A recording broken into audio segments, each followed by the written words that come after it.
యోగాతో బరువు తగ్గటం సులభం, కేవలం 30 రోజుల్లోనే. కాసేపు ఆ మండపంలోకి వచ్చిందావా? అయ్యో, నేను నీతో మాట్లాడడానికి నేను చూడడానికి అసలు ఇంట్లో వీలు పట్టలేదు. నేను నీతో చాలా చాలా మాట్లాడాలి. రేపు మాట్లాడుకోవచ్చులే, పైగా అయ్యగారు కూడా ఇంట్లో లేరు, వస్తే మన కోసం ఎత్తుకుంటారు. హలో, యజమానురాలాగా చెప్తున్నాను, బోధపడిందా? బోధపడిందమ్మా. రండి. చెన్నమ్మ గారు కొండ మీద గుడికెళ్ళి వస్తామని చెప్పారు, పైగా మన చెన్నయ్య కూడా తోడెళ్ళాడు. ఇంకా భయపడతారు ఎందుకు? సాయంత్రం నుంచి వర్షం ఆకుండా కురుస్తాను. మధ్యలో కార్ రిపేర్ ఏదైనా అయింటే ఎందుకైనా మంచిది, ఒకసారి వెళ్ళి చూసేద్దాం. రైట్, నువ్వు వెళ్ళి బండితి.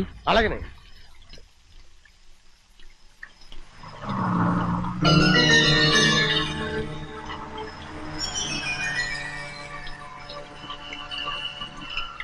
చూడండి, ఆ కారు మందే అనుకుంటానండి. అవునయ్యా, ఆ బండి 288. నేను అప్పుడే చెప్పాగా బండి రిపేర్ ఏదన్నా అయి ఉంటుందని. రై, పక్కన ఆపరా. చాలా పొద్దుపోయింది, ఇంటికి పోవా?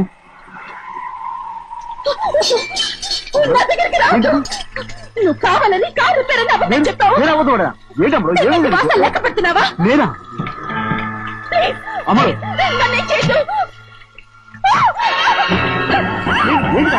పిచ్చి పట్టిందా? నీకే మొత్తం వచ్చి పట్టింది. నా ప్రాణం పోయినా నీకు లోగదు. ఏంటమ్మా నువ్వు చేసే పని? ఏంటి అమ్మడు?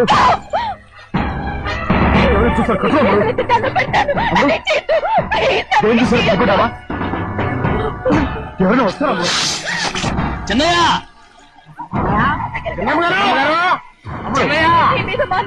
నమ్మకం పెట్టుకున్నాను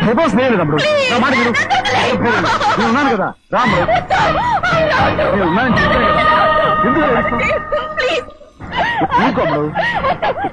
నువ్వేం భయపడగలరు, నా మాట విను. అమ్మడు ఆడబడుతే ఏంటి పిచ్చాలేక?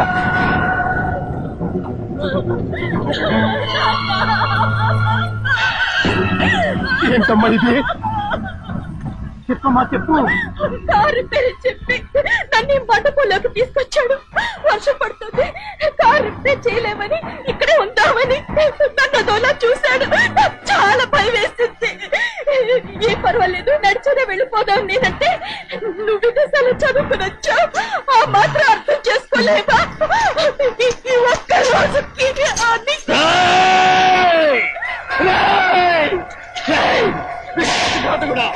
ఎంత పని చేశావు? నేను నా పిల్లలా చూసుకున్నాను, అలాంటిది నా కూతురు వంటి పిచ్చి చేస్తావా? నువ్వు మనిషివి కాదురా, నువ్వు మనిషివి కాదు, రాక్షసుడివి. తల్లిపాలు తాగి తగ్గినప్పుకుంటే నీచుడిరా. నాకే వచ్చిన నయ్యమంచుకుడు.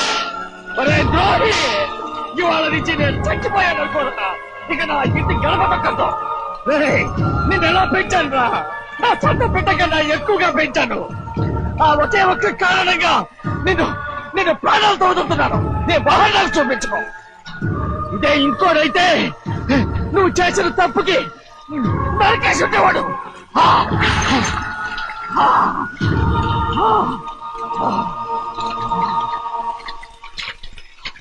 పదమ్మా, రండా, ఇవాళతో వాడికి మనకి రుణం తిరిగిపోయి.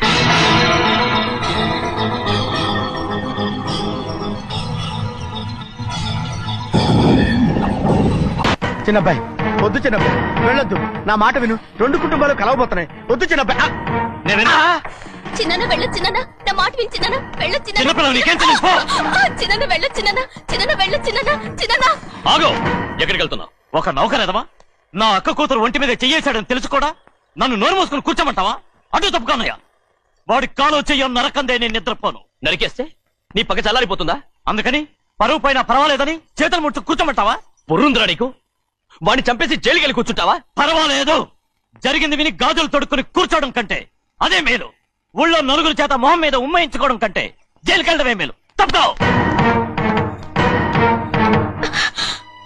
వద్దు బాబు, నేను చెప్పేది కొంచెం విను. మా నాన్న చిన్నయ్య నెత్తి మీద పెట్టుకుని ఊరేగాడు. ఇప్పుడు ఆయనకు నిజం తెలుసుకుని బయటకు గెంటేశాడు. ఆ శిక్ష వాడికి చాలు. కానీ మీ చెల్లెలు పరువు పోయిందే, దానికి కారణమైన వాడిని నేను ఊరికే వదిలేయాలా? నువ్వు వాడిని నరికేస్తే జరిగింది మాసిపోతుందా? పోదు, కానీ కోపం కొంచెమైనా తగ్గుతుంది కదా. 2 రోజులు ప్రశాంతంగా ఉంటే అన్ని కోపాలు పోతాయి. అవును, నువ్వు కూడా 15 సంవత్సరాలుగా ప్రశాంతంగానే ఉన్నావు. కానీ మీ నాన్నకి నీ మీద కోపం పోనేలేదే. అలాగే నేను కూడా. తప్పుకోవద్దు.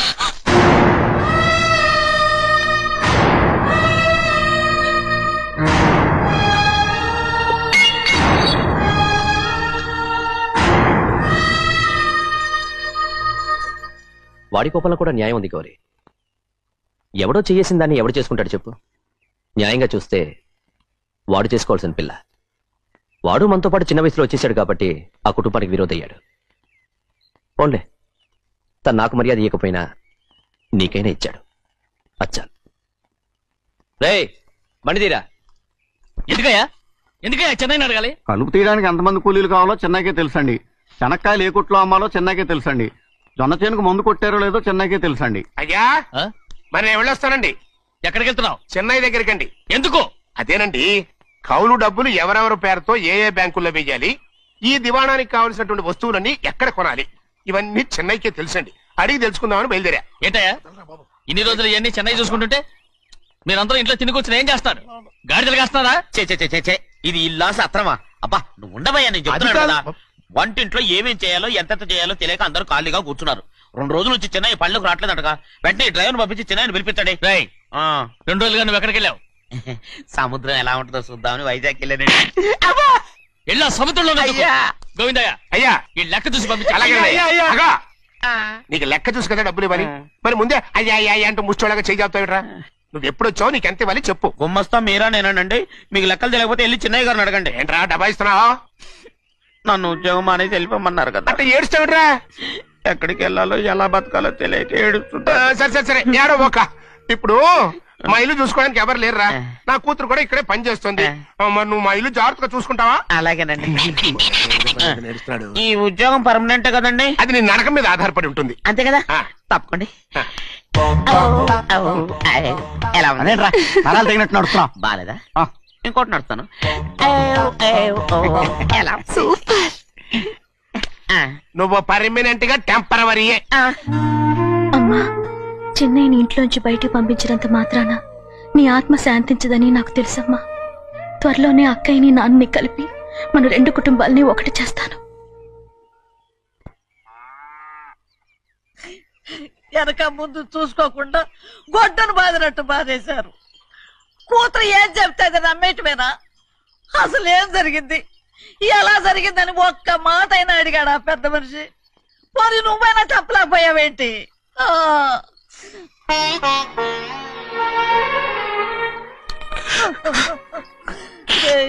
చిన్నయ్య ఏడుస్తున్నావయ్యా?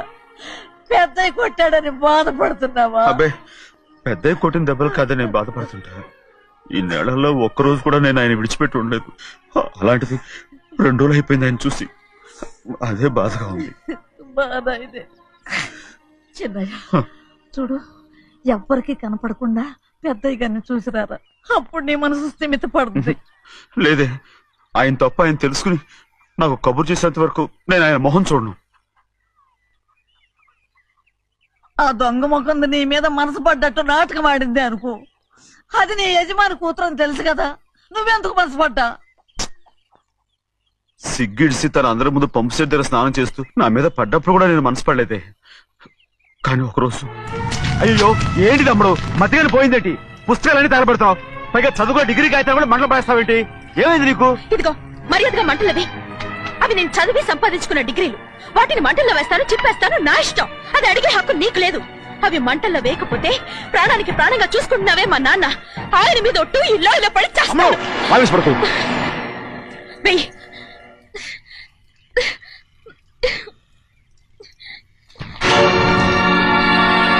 తగలబెడుతుంది నువ్వు చదువుకున్న చదువుని కాదు, మా పెద్దయ్య పెంచుకున్న ఆశల్ని, ఆయన కన్న కళల్ని. పర్వాలేదు, నా ఆశ నెరవేరినప్పుడు ఎవరి ఆశ తీరినా తీరకపోయినా నాకు అనవసరం. నేను డబ్బున్న దానిగా నువ్వు నన్ను ప్రేమించడానికి వెనకాడుతున్నావు. చూడు, మా నాన్న నా పేరు మీద రాసిన ఆస్తుల తాలూకు దస్తావేజులు మొత్తం తెచ్చాను. ఇవి కూడా తగలబెడతాను. నేను ముందే చెప్పాను, అడ్డొచ్చావో దూకేస్తాను.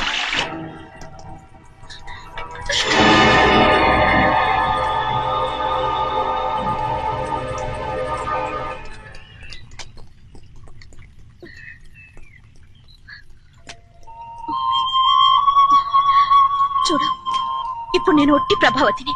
నాకు చదువు లేదు, డబ్బు లేదు. ఇప్పుడేనా ఒప్పుకుంటావా? మరి చిన్నపిల్ల మాడతావేటి? ఎన్ని చెప్పినా సరే నువ్వు మా పెద్ద కూతురువి. అలాంటిది నేను పెళ్లి చేసుకోవడం ఏంటి? మరి అర్థమైన మాడతావు.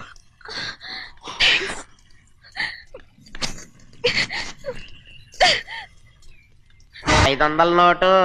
అబ్బా, నువ్వే దీన్ని అచ్చుకుతున్నట్టుగా మాట్లాడుతున్నావే. చాలా ఆకలేస్తున్నాయి. బండేసుకెళ్ళి తొందర తీసినప్పా. ఇదండి జరిగింది. చిల్లర లేదు కదా అని 500 రూపాయలు నోటిచ్చి పంపిస్తే మొత్తం ఇడ్లీలు పట్టుకొస్తా ఉంటా. నీ నోట్స్ చెప్పు. ఆకలేసేస్తుందమ్మా.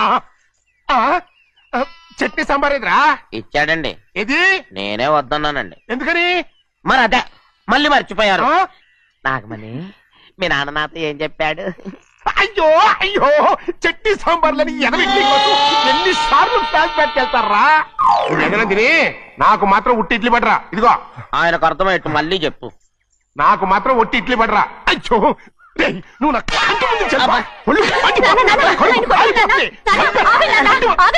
ఆయనతో పాటు నేను బయటకు వెళ్ళిపోతాను. ఎందుకంటే ఆయన నేను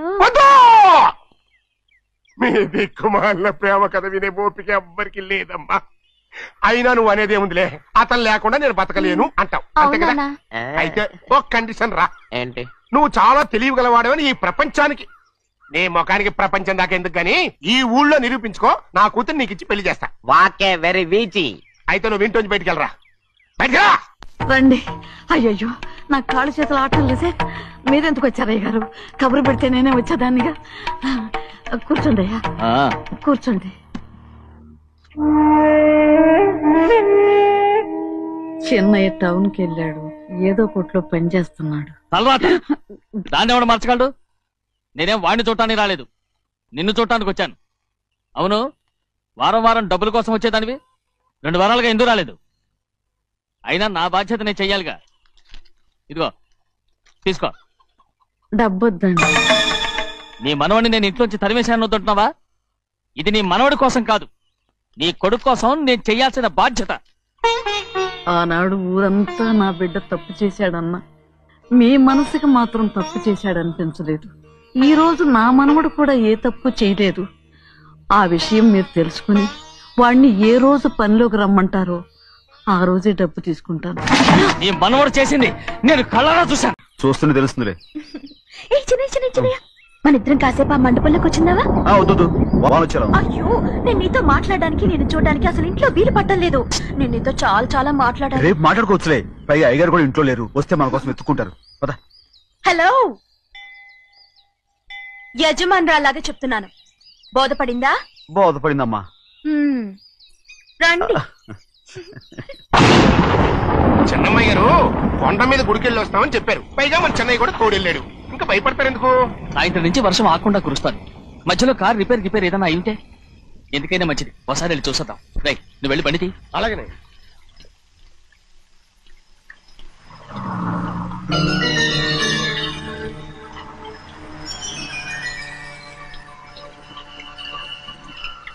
చూడండి, ఆ కారు మందే అనుకుంటానండి. అవునయ్యా, ఆ బండి 288. నేను అప్పుడే చెప్పాగా బండి రిపేర్ ఏదన్నా అయి ఉంటుందని. రైట్, పక్కన ఆపరా. చాలా పొద్దుపోయింది, ఇంటికి పోవా?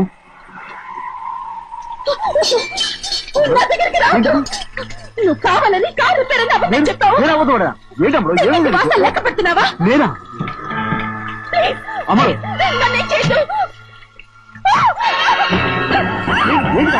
పిచ్చిపట్టిందా? నీకే మొత్తం వచ్చి పట్టింది. నా ప్రాణం పోయినా నీకు లోగను. ఏంటి అమ్మ నువ్వు చేసే పని? ఏంటి అమ్మ?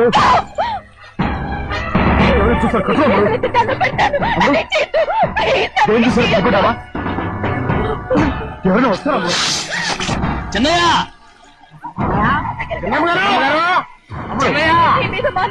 నమ్మకం పెట్టుకున్నాను కదా. రాము,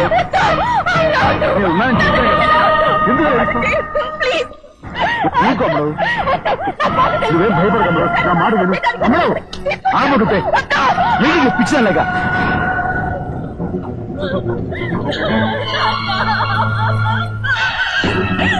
ఏంటమ్మా ఇది? చెప్పమ్మా, చెప్పు. కారు పేరు చెప్పి నన్ను మండపంలోకి తీసుకొచ్చాడు. వర్షం పడుతుంది, కారు రిపేర్ చేయలేమని ఇక్కడే ఉందామని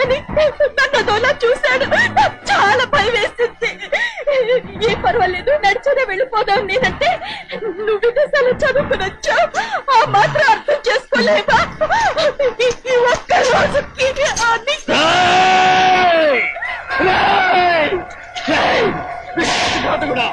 ఎంత పని చేశావు? నిన్ను నా బిడ్డలా చూసుకున్నాను. అలాంటిది నా కూతురు వంటి మీద చేస్తావా? నువ్వు మనిషివి కాదురా, నువ్వు మనిషివి కాదు. రాక్షసుడివి, తల్లిపాలు తాగి తల్లిలో ముగ్గుతే నీచుడురా. నాకే రేపొచ్చిన నయవంచుడురా.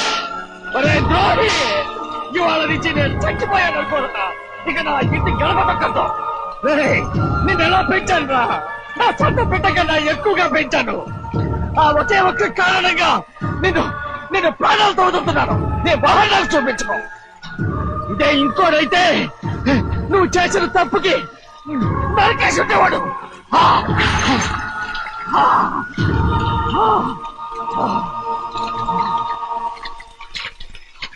పదమ్మా, రే రండా. ఇవాళతో వాడికి మనకి రుణం తిరిగిపోయి.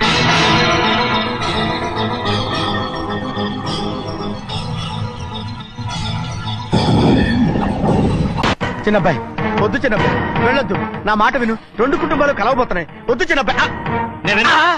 చిన్న వెళ్ళ చిన్న నా మాట విని చిన్న వెళ్ళ చిన్న వెళ్ళ చిన్న వెళ్ళ చిన్న. ఆగో, ఎక్కడికి వెళ్తున్నావు? ఒక నౌకరేదవా? నా అక్క కూతురు ఒంటి మీద చెయ్యేశాడని తెలుసు కూడా నన్ను నోరు మూసుకుని కూర్చోమంటావా? అటు తప్పుకున్నాయా? వాడి కాలో చెయ్యం నరకందే నేను నిద్రపోను. నరికేస్తే నీ పక్క చల్లారిపోతుందా? అందుకని పరువు పైన పర్వాలేదని చేతులు ముట్టు కూర్చోమంటావా? పొర్రుందిరా నీకు? వాడిని చంపేసి జైలుకి వెళ్ళి కూర్చుంటావా? పర్వాలేదు. జరిగింది విని గాజులు తొడుక్కుని కూర్చోవడం కంటే అదే మేలు. ఊళ్ళో నలుగురు చేత మొహం మీద ఉమ్మయించుకోవడం కంటే జైలుకి వెళ్ళడమే మేలు. తప్పుకో. వద్దు బాబు, నేను చెప్పేది కొంచెం విను. మా నాన్న చిన్నయ్య నెత్తి మీద పెట్టుకుని ఊరేగాడు. ఇప్పుడు ఆయనే నిజం తెలుసుకుని బయటకు గెంటేశాడు. ఆ శిక్ష వాడికి చాలు. కానీ మీ చెల్లెలు పరువు పోయిందే, దానికి కారణమైన వాడిని నేను ఊరికే వదిలేయాలా? నువ్వు వాడిని నరికేస్తే జరిగింది మాసిపోతుందా? పోదు, కానీ కోపం కొంచెమైనా తగ్గుతుంది కదా. 2 రోజులు ప్రశాంతంగా ఉంటే అన్ని కోపాలు పోతాయి. అవును, నువ్వు కూడా 15 సంవత్సరాలుగా ప్రశాంతంగానే ఉన్నావు. కానీ మీ నాన్నకి నీ మీద కోపం పోనేలేదే. అలాగే నేను కూడా. తప్పుకోవద్దు.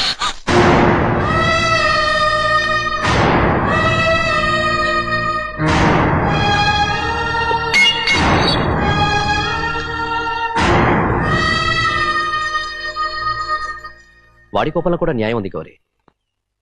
ఎవడో చేసిన దాన్ని ఎవడు చేసుకుంటాడు చెప్పు? న్యాయంగా చూస్తే వాడు చేసుకోవాల్సిన పిల్ల. వాడు మనతో పాటు చిన్న వయసులో వచ్చేసాడు కాబట్టి ఆ కుటుంబానికి విరోధయ్యాడు. ఓన్లే, తను నాకు మర్యాద ఇవ్వకపోయినా నీకైనా ఇచ్చాడు. అచ్చా రే బండిదీరా. ఎందుకయ్యా చెన్నైని అడగాలి? కలుపు తీయడానికి ఎంతమంది కూలీలు కావాలో చెన్నైకే తెలుసండి. శనక్కాయలు ఏ కుట్లో అమ్మాలో చెన్నైకే తెలుసండి. జొన్న చేనుకు మందు కొట్టారో లేదో చెన్నైకే తెలుసండి. అయ్యా, మరి నేను వెళ్ళొస్తానండి. ఎక్కడికి వెళ్తున్నావు? చెన్నై దగ్గరికండి. ఎందుకు? అదేనండి, కౌలు డబ్బులు ఎవరెవరి పేరుతో ఏ బ్యాంకుల్లో వేయాలి, ఈ దివాణానికి కావలసినటువంటి వస్తువులన్నీ ఎక్కడ కొనాలి, ఇవన్నీ చెన్నైకే తెలుసండి. అడిగి తెలుసుకుందామని బయలుదేరా. ఏంటయ్యా ఇన్ని రోజులు ఇవన్నీ చెన్నై చూసుకుంటుంటే మీరందరూ ఇంట్లో తిని కూర్చుని ఏం చేస్తారు? గాడిదలు కాస్తారా? చే ఇది ఇల్లా సత్రమా? అబ్బా నువ్వు ఉండబోయా, నేను చెప్తున్నాను కదా. వంటింట్లో ఏమేం చేయాలో ఎంతెంత చేయాలో తెలియక అందరూ ఖాళీగా కూర్చున్నారు. 2 రోజుల నుంచి చెన్నై పళ్ళకు రావట్లేదంటగా. వెంటనే డ్రైవర్ పంపించి చెన్నైని పిలిపించాడే. 2 రోజులుగా నువ్వు ఎక్కడికి వెళ్ళావు? సముద్రం ఎలా ఉంటుందో చూద్దామని వైజాగ్ వెళ్ళానండి. వెళ్ళా సముద్రంలో గోవిందయ్య. అయ్యా, ఈ లెక్క చూసి పంపించా. నీకు లెక్క చూసి కదా డబ్బులు ఇవ్వాలి. మరి ముందే అయ్యా అయ్యా అంటూ ముష్టోళ్ళగా చేయి చెప్తావుట్రా. నువ్వు ఎప్పుడు వచ్చావు, నీకు ఎంత ఇవ్వాలి చెప్పు. గుమ్మస్తా మీరా నేనండి. మీకు లెక్కలు తెలియకపోతే వెళ్ళి చెన్నై గారిని అడగండి. ఏంట్రా డబ్బా ఇస్తున్నావా? నన్ను ఉద్యోగం అనేది వెళ్ళిపోమన్నారు కదా. అంటే ఏడుస్తావుట్రా? ఎక్కడికి వెళ్ళాలో ఎలా బతకాలో తెలియక ఏడుస్తుంటా. సరే ఏడో ఒక. ఇప్పుడు మా ఇల్లు చూసుకోవడానికి ఎవరు లేరురా. నా కూతురు కూడా ఇక్కడే పని చేస్తుంది. మరి నువ్వు మా ఇల్లు జాగ్రత్తగా చూసుకుంటావా? అలాగేనండి. ఈ ఉద్యోగం పర్మనెంట్ కదండి? అది నీ నరకం మీద ఆధారపడి ఉంటుంది. అంతే కదా? తప్పకండి. ఎలా నరాలు తగినట్టు నడుస్తున్నా. బాలేదా? ఇంకోటి నడుస్తాను.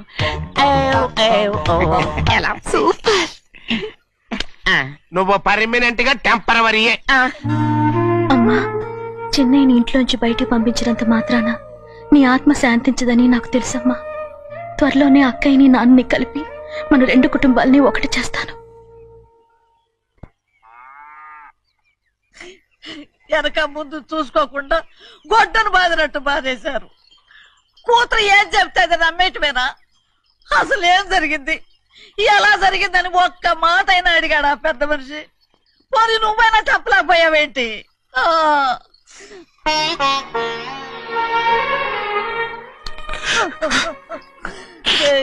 చిన్నయ్య ఏడుస్తున్నావయ్యా, పెద్దయ్య కొట్టాడని బాధపడుతున్నావా? అబ్బే పెద్దయ్య కొట్టిన దెబ్బలు కాదని నేను బాధపడుతుంటా. ఈ నెలల్లో ఒక్కరోజు కూడా నేను ఆయన విడిచిపెట్టి ఉండలేదు.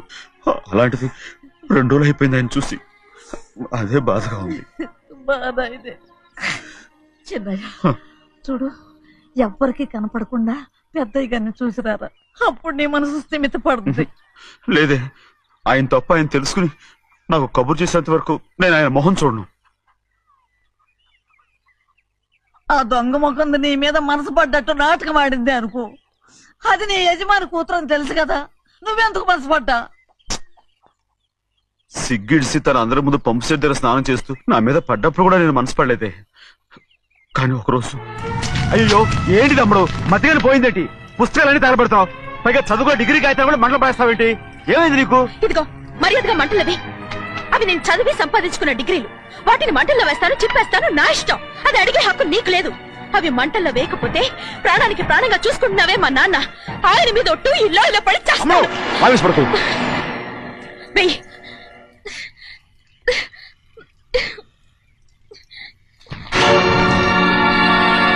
తగలబెడుతుంది నువ్వు చదువుకున్న చదువుని కాదు, మా పెద్దయ్య పెంచుకున్న ఆశల్ని, ఆయన కన్న కళల్ని. పర్వాలేదు, నా ఆశ నెరవేరినప్పుడు ఎవరి ఆశ తీరినా తీరకపోయినా నాకు అనవసరం. నేను డబ్బున్న దానిగా నువ్వు నన్ను ప్రేమించడానికి వెనకాడుతున్నావు. చూడు, మా నాన్న నా పేరు మీద రాసిన ఆస్తుల తాలూకు దస్తావేజులు మొత్తం తెచ్చాను. ఇవి కూడా నేను ముందే చెప్పాను, అడ్డొచ్చావో దూకేస్తాను.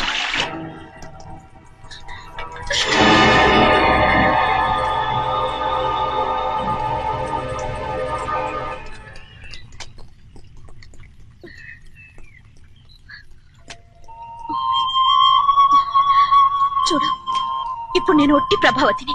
నాకు చదువు లేదు, డబ్బు లేదు. ఇప్పుడు నేను ఒప్పుకుంటావా? మరి చిన్నపిల్ల మాడతావేంటి? ఎన్ని చెప్పినా సరే నువ్వు మా పెద్దయ్య కూతురువి. అలాంటిది నేను పెళ్లి చేసుకోవడం ఏంటి? మరి అర్థమైన మాడతావు.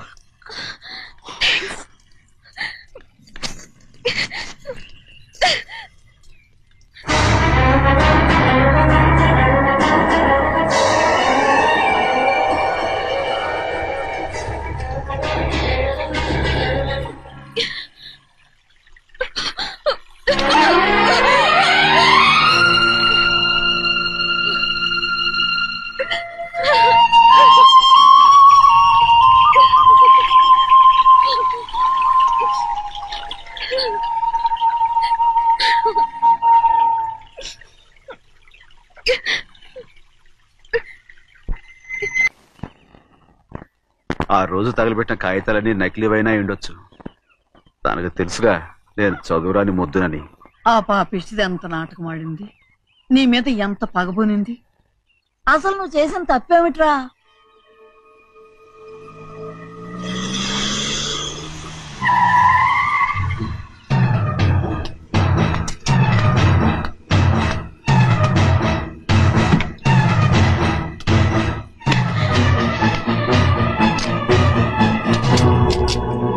నేనా నీ వెంటబడి తిరిగాను? నేనా నేను ప్రేమించమని అడిగాను? నేనా నేను పెళ్లి చేసుకోమని అడిగాను? ఆ రోజు గుడికి రమ్మంది ఎవరు? వద్దన్న మండపానికి తీసుకెళ్ళింది ఎవరు? చేసినంత నువ్వు చేసి నేనేదో చేసినావే. నేను నిజంగా పాప పోనీలే ఆడదాని వారు ఊరుకుంటున్నాను అనుకున్నావేమో. పొరపాటు. నన్ను ఎంతగానో నమ్మిన మా అయ్యగారు నన్ను అనుమానించి తప్పు పట్టారే, దానికి ఆ రోజు నా నోరు మూసుకుపోయింది. కానీ ఈ రోజు మాత్రం నేను ఊరుకునేది లేదు. చెప్పు, ఎందుకు చేసావు పని? కారణం చెప్పు. ఒకే ఒక్క కారణం, నిన్ను మా ఇంట్లోంచి వెళ్ళగొట్టాలి. ఎంతో ఇష్టంగా చూసుకునే మా నాన్న నిన్ను అసహించుకోవాలి. మా అక్క కుటుంబం 15 సంవత్సరాల నుంచి మా నాన్నకు దూరంగా ఉండటానికి కారణం నువ్వు. అంతేకాదు, మా అమ్మ మాకు లేకుండా పోవడానికి కారణం కూడా నువ్వే. అలాంటి నీకు మా ఇంట్లో రాజ మర్యాద, అందరి మీద అధికారం. కన్న కూతురైన నాకంటే మా నాన్నకి నీ మీద ఎక్కువ ప్రేమ. అందుకే నిన్ను ఇలా మోసం చేశాను, నమ్మించాను. అర్థమైందా? Good bye.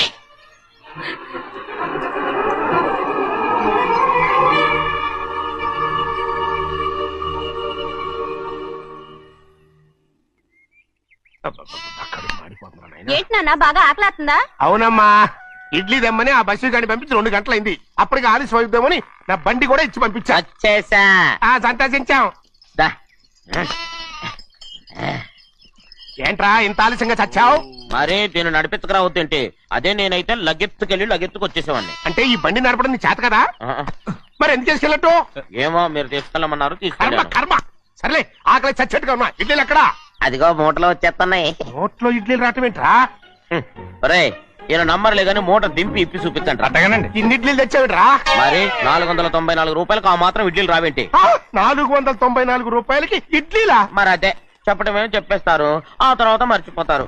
Money Nagamani. Nagamani ఏంటండి? ఏంటంట? అప్పుడు మీ నాన్న నాతో ఏం చెప్పాడు? ఉండండి ఆలోచించుకుని చెప్తాను. ఏంటమ్మా ఫ్లాష్ బ్యాక్ వెళ్తున్నావా? అవును. బాబా ఆకలేస్తుందిరా. ఆ రామస్వామి హోటల్కి వెళ్ళి తెచ్చి తెచ్చిపెట్టు. నాకు కూడా ఆకలిస్తుందండి. నువ్వేదైనా తిని నాకు మాత్రం ఒట్టి ఇడ్లీ పడరా. ఇదిగో ఈ నోటు ఎంతో తెలుసా? నేనేమన్నా తెలివి తక్కువ అనుకున్నారా? 500 నోటు. అబ్బో నువ్వే దీన్ని అచ్చుకుతున్నట్టుగా మాట్లాడుతున్నావే. చాలా ఆకలేస్తున్నాయి. బండేసుకెళ్ళి తొందర తీసినప్ప. ఇదండి జరిగింది. చిల్లర లేదు కదా అని 500 రూపాయలు నోటు ఇచ్చి పంపిస్తే మొత్తం ఇడ్లీలు పట్టుకొస్తా ఉంటా. నీ నోట్స్ చెప్పు. ఆకలేసేస్తుందమ్మా. చట్నీ సాంబార్ ఎదురా ఇచ్చాడండి. ఇది నేనే వద్దన్నానండి. ఎందుకని? మరి అదే మళ్ళీ మర్చిపోయారు. నాగమణి మీ నాన్న నాతో ఏం చెప్పాడు? అయ్యో అయ్యో చట్నీ సాంబార్లని ఎన్ని సార్లు ప్యాక్ పెట్టుకెళ్తారా? నువ్వేదైనా తిని నాకు మాత్రం ఉట్టి ఇడ్లీ పడరా. ఇదిగో ఆయనకు అర్థమయ్యట్టు మళ్ళీ చెప్పు. నాకు మాత్రం ఒట్టి ఇడ్లీ పడరా. అయ్యో నువ్వు నా కంటి ముందు చెప్పా. ఆయనతో పాటు నేను బయటకు వెళ్ళిపోతాను. ఎందుకంటే ఆయన నేను మీ దిక్కుమాలిన ప్రేమ కథ వినే ఓపిక ఎవ్వరికి లేదమ్మా. అయినా నువ్వు అనేదేముందిలే, అతను లేకుండా నేను బతకలేను అంటావు అంతే కదా? అయితే ఒక కండిషన్ రా. ఏంటి? నువ్వు చాలా తెలియగలవాడవని ఈ ప్రపంచానికి, నీ ముఖానికి ప్రపంచం దాకా ఎందుకు గాని ఈ ఊళ్ళో నిరూపించుకో. నా కూతురు నీకు ఇచ్చి పెళ్లి చేస్తా. వాకే వెరీ వీచి. అయితే నువ్వు ఇంటి బయటికెళ్ళరా. బయటకెళ్ళా. రండి. అయ్యయ్యో నా కాళ్ళు చేతులు ఆటం లేసే. మీరెందుకు వచ్చారయ్య గారు? కబురు పెడితే నేనే వచ్చేదాన్నిగా. కూర్చోండి అయ్యా, కూర్చోండి. చెన్నయ్య టౌన్ కి వెళ్ళాడు, ఏదో కొట్లో పని చేస్తున్నాడు. దాన్ని ఎవడు మార్చగలడు? నేనేం వాడిని చూడటానికి రాలేదు, నిన్ను చూడటానికి వచ్చాను. అవును, వారం వారం డబ్బుల కోసం వచ్చేదానివి 2 వారాలుగా ఎందుకు రాలేదు? అయినా నా బాధ్యత నేను చెయ్యాలిగా. ఇదిగో తీసుకో. డబ్బొద్దండి. నీ మనవడిని నేను ఇంట్లోంచి తరిమేశాను వద్దంటున్నావా? ఇది నీ మనవడి కోసం కాదు, నీ కొడుకు కోసం నేను చెయ్యాల్సిన బాధ్యత. ఆనాడు ఊరంతా నా బిడ్డ తప్పు చేశాడన్నా, మీ మనసుకి మాత్రం తప్పు చేశాడనిపించలేదు. ఈ రోజు నా మనవడు కూడా ఏ తప్పు చేయలేదు. ఆ విషయం మీరు తెలుసుకుని వాడిని ఏ రోజు పనిలోకి రమ్మంటారో ఆ రోజే డబ్బు తీసుకుంటాను. నీ మనవడు చేసింది నేను కళ్ళారా చూసి